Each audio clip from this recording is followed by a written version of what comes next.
to share. Learn the way to market. Put your business up there. Tune in every day. Digital marketing, yay, yay. We know the way. Come learn and slay.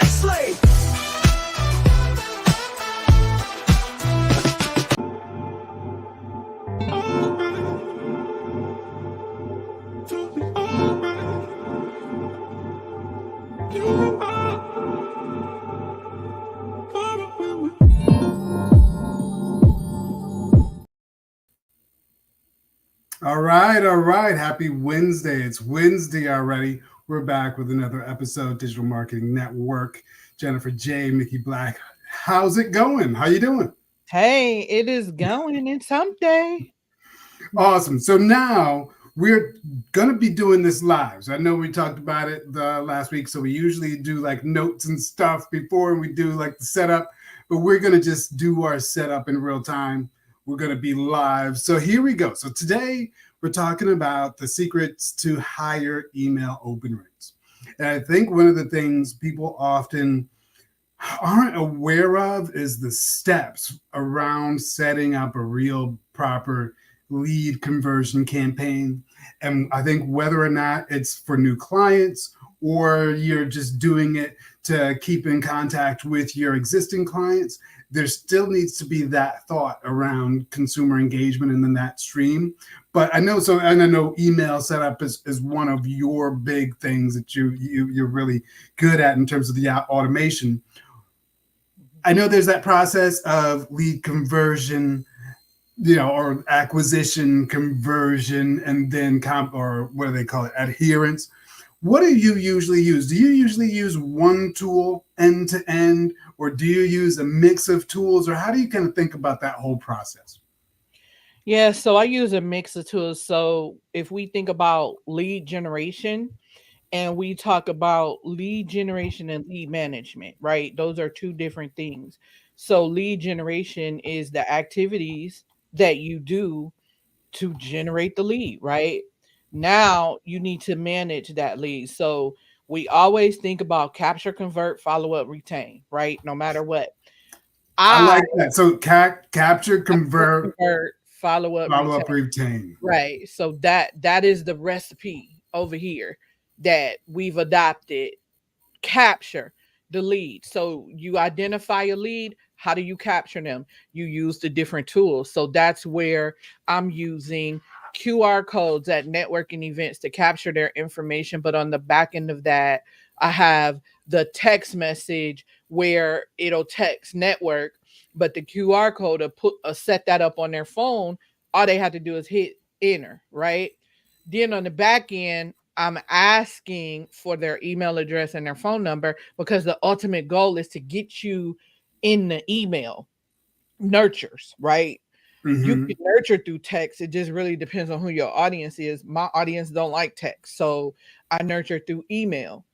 And once we get them onto email, now that nurture on the back end has to be powerful enough for them to open it and for them to take action. So there are a couple things that I think about with email open, right? I always get this from my customers. Why are my emails going to spam? So there's an app you can use to test the spamminess of your email. And it's called mail-tester.com. And I'm going to drop it in the chat for those of you who are watching and listening. You can go to Mail Tester and send your email. It's really easy. It gives you the step by step, and it'll tell you what the likelihood of your email being sent to spam, because most people think it's the software that does it. And it's not the software, it's the body of your email and what you are saying in that email. Now we have AI. So this is really going to become an issue even more, because now the AI bots will crawl the email to make sure that it's a legitimate email. I love that. Because a lot of times you're right. A lot of times when people say things that prompt those things like buy now or whatever it is, and the spam filters catch that. So I like that whole concept of having that where you test it. And so you validate the content to make sure you're not giving any of that spammy language. I love that tool. Is that a free tool or do you have to pay for it? It's free. No, it's free. Boom, boom. So Boom. here's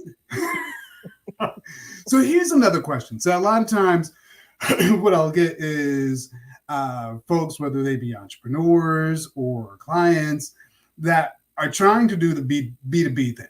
So they're trying to reach people that they can't necessarily get to at a conference or they can't necessarily get to at a networking event. So they're forced to use things like Apollo.io and kind of get the database and say, oh, what are the marketing managers at the bank or whatever it is. How do you go about reaching out and doing a good lead gen strategy in that B2B context where you're reaching out cold to whether it be a marketing manager or some sort of decision maker that's in a big corporate environment? So let me talk to what I know, and then I'm gonna let you talk to cold emailing because you're better at cold emailing than me. Um, Networking, right? Let's just say you're at a networking event. I just left a networking event and I rushed home to be able to record. So I didn't connect with people, right? But because this networking was from Alignable, I'm an Alignable ambassador. I'm able to see all of the people that attended, but you are too as an attendee. So this is just one instance. If there's a case where you're able to see who it is, or if you know who they are, you come back, you research them, you get their email. My message to them is going to talk about that event today. I didn't get a chance to connect with you. I wanted to connect with you. I had to leave. Make it personal. We have to make sure that we're making it personal because number one, they're going to feel it's genuine. And number two, it's going to keep it out of spam because you're not, hey, I got this great offer. And then the spam bot is like, nope, spam.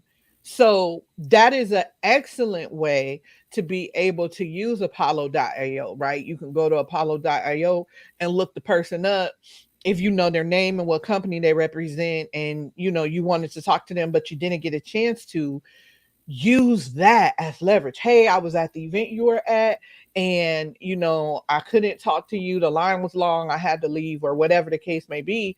And then go into just keeping it simple. Hey, I would love to get on the call with you. Build that relationship first before you go into pitching what you offer. Got it. Got it. I love that. I love the whole concept of almost networking horizontally when you're on those events. I didn't really even think about the whole fact that you could see your other peers, even if you haven't hosted it. So I like that because I've actually had people reach out to me. Actually, I've had people reach out to me at events that I was registered for, but Yes. didn't even go to.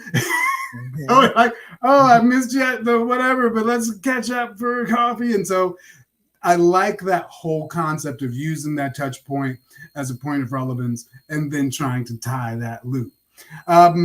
So back to the cold emailing. So yes, I do a lot of cold emailing.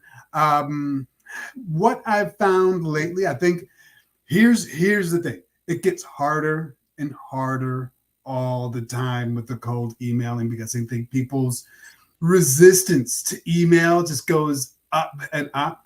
One of the things that I've found successful is keeping the requests direct and short. So specifically, if you've got something in terms of value that you're trying to offer, whether it is you've got a service or you've got a platform or you've got a sponsorship opportunity, really being able to reach out with something that is concise.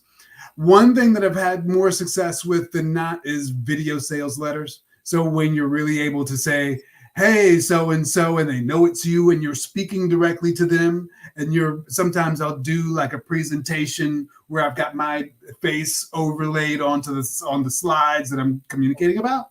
That usually is very successful because they're taking it as a direct, communication, but also being short in the time that you request for. So I think Mario Armstrong, he has this thing about the 11-minute meeting. So it's not quite 15 minutes, but it's a little bit more than 10 minutes. So really keeping it short so you can communicate and people don't really think about it taking up a bunch of their time. Me personally, I've got this note on my calendar and it says the 5 minute presentation. So I'm trying to get my presentation down to 5 minutes so I can say, hey, let's do a 5 minute meeting. It's only going to take a couple of minutes for me to really communicate. And so that really gets people interested because they know it's going to be short and to the point. So that makes them a little bit more open. So those would be my points about cold emails. But again, it gets harder and harder all the time. And the other thing about cold emails is don't just send one. Send a sequence, like one email, everybody's going to miss it. If it's a sequence, follow up 2 days later. If they don't open that, follow up again 2 days after that. So you've got a span of about a week to get their attention. So those would be my couple of tips. Yeah, I like those. And I could tell you, like, if you're in that place to where you need what they're offering, you're going to open the email and you're going to read it and you're going to say, okay, let me go ahead and see what they're talking about. For me, I had someone send me an email and it was like, regarding our phone appointment. And I was like, oh my God, did I miss an appointment? What I got? Right? You freak out like, oh my God, I missed an appointment. So it wasn't anything I needed, but I thought that was a good strategy because it got me to pay attention. Yeah, that's a good one. So I think that's a good strategy as long as you're in the you're not being you're not being sleazy about it, right? No, Um, just be genuine and be integrous in your operations because if they need it, they're going to come to you. If they don't need it, they're going to remember you. So you just want to keep them top of mind, or follow up and say, hey, maybe you're not in a place for this right now, but would you mind getting on my email list? That's good. I just came up with that. I'm going to add that to my strategy. I like that. I like that. I'm going to add that to my One more, one crazy email strategy I got from listening to Alex Hormozy hmm is they send a follow up email that has a meme in it. So actually, specifically, they use like a Kevin Hart meme. And Yes, that's my personality all day. that man, I think I overused that thing. I had to stop using it, but it's so relevant. they use that in the follow up email, and they're like every time people respond. Whoa! All right, So y'all. that's just a Y'all tip. watching this That's a show and tip. y'all get that meme from me. You know where it came All from. right, all right. So okay, so we talked about cold emails. What about direct messages specifically? Well, I want to pick your brain. Specifically, I was about to say specifically LinkedIn, but alignable is big in the game right now. Just the responsiveness. You want to know what I think? I think alignable right now is like one of those platforms that is about to blow up. But if you get in now, you can be really dominant and you can be that next level of, and you could be an influencer on Alignable. Like it would be difficult to go on LinkedIn or Instagram and just blow up and be an influencer. But I think on Alignable, you can probably get to like 100,000 relationships easily because so many people are hungry. So, following that up, what's your strategy around connecting directly, whether it be Alignable or LinkedIn? What's your strategy around getting leads there? So I like Alignable because of the way Alignable positioned you as the business owner. The platform is B2B. So if you're B2B, definitely get on Alignable. So I am the Alignable ambassador for Gwinnett County here in Georgia. And what that means is that I'm responsible for bringing businesses together. And I'm responsible for bringing them together in person once a month. So I just left an alignable event for the Alignable Alliance of Greater Atlanta. And we had one of the alignable leaders come in and do a presentation. And so we had like maybe 90 registered, and I didn't even get a chance to look at the count because again, I had to fly here. I'm gonna look at all the analytics and stuff. But we had a pretty good turnout. And it's all of those people building relationships. They know why they're there. Everybody has the same goal and they understand that we're building a relationship to see if there's a business opportunity, not I'm gonna shove my business down your throat type of networking. And so that's what I love about Alignable is people know why they're there. They know how to act. Now there are some people, there's always going to be some people that Of don't course. know how to act, right? But you just get rid of them and keep it moving, or you let a ambassador know and we'll reach out to them and let them know like your behavior is inappropriate for the platform. Here's some information on how to build real business relationships. So Alignable, the direct message approach is great Yeah. because the goal is, hey, let's get on a call. And it's not a long call. It's called a virtual coffee. You can do it in 15 minutes. You can do it in 30. It just depends on you. And let's get on this call and see, how I like you. Do I want to do business with you? Hey, as you're networking, if you meet people like this, send them my way. And that's the culture there. And so it's appropriate to direct message somebody on Alignable. I just learned of another strategy where Alignable gives you analytics if you pay for their premium. And with that, you're able to see who viewed your post, who viewed your event. And you can now go message them because now it's not a cold lead, it's a warm lead. They were on your stuff, right? You were over here in my yard. So I get to talk to you, right? And so that's appropriate.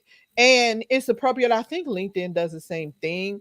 But Mhm. again, with LinkedIn, you have that mixed crowd. So you have that mixed crowd of corporate, you have that mixed crowd of people who are looking for jobs, and then you have the businesses on there. So I like to play on Alignable. It always some most of the time it goes over to LinkedIn, but at least those are relationships that I've already built.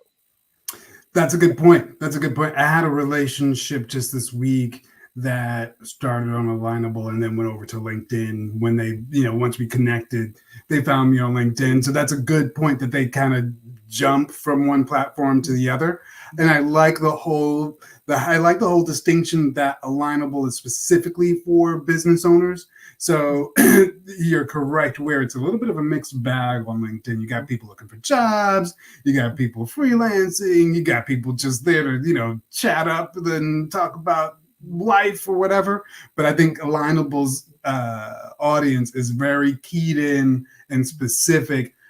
And you're right, not just selling, not just doing a hard sell, but making relationships and making those connections, which is what I liked about it. I didn't know, I thought it was going to be more hard sell or whatever, but it's really about creating those relationships. So when the project happens, it's the right fit. It's not forced. It's not, stressful. It is the right fit. So I think those are some really good tips. Yeah, I think we gave them enough. One other thing I want to say is I think it's better if we do lead generation together, right? And so I had this thought where I was thinking, hey, why don't we do like a lead generation challenge? And the challenge, the winner is you're gonna get business. We're not giving you anything, but the winner is you're gonna get business. So what if we do a lead generation challenge together where we're like, okay, today I did this and it was successful, and the goal would be to get, I don't know, 100 leads in 30 days or 100 leads in 60 days. I think 30 days is really good. 30 days. You could get 100 leads in 30 days.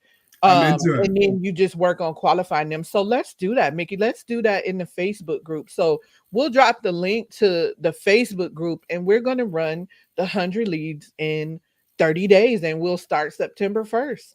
Boom. September 1st. That's soon. So September That's 1st, in, yeah, Sunday. yeah, that's Sunday. That's Boom. it. All right. Boom. September 1st. We're starting Yeah. a new season.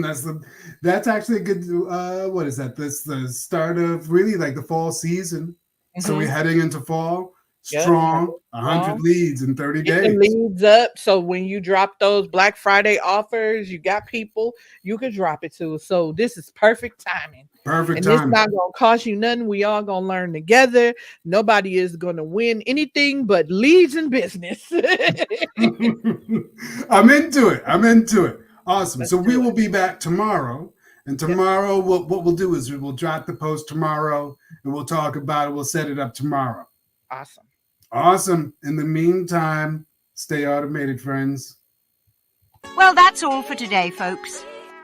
A big thank you for tuning in, and let's give a round of applause. Yes, I can hear it through the screen. To Jennifer J. for her brilliant tips on systems automation. If you want to take your business to the next level, text the word systems to 470-517-7006 and discover how automation can do the heavy lifting for you. Go on, you know you want to. Listen up now. Gotta tell you about a show, digital marketing network with a secret flow. We got the tips, yo, strategies to share. Learn the way to market. Put your business up